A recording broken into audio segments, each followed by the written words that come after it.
Hello friends, welcome to the tutorial on how to add a zero in front of a number in Excel.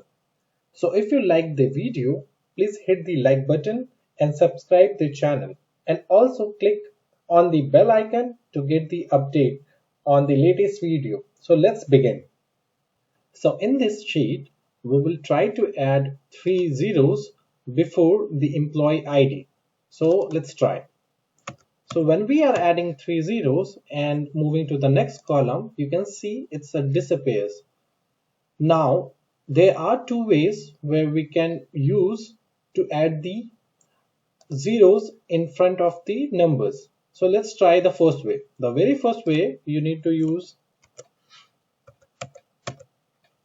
and this way you can see it's allowing the system to store the zeros, and you can just simply click on the corner and then this will get reflected. But this is not an expected way where you can see that Excel is giving error, and it's kind of information which is basically happening when we are converting a number into text.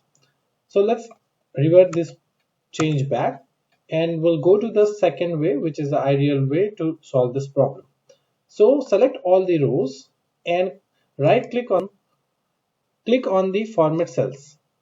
Here you need to select a custom option, and under the type you just need to give the number of zeros you want to have entire in that particular column. So in our column it's a 4-digit number and we want to add three zeros. So that means we are going to give 7 zeros, and you just need to click OK, and here we go. I hope this helps you to add zeros in front of the number. Thanks for watching.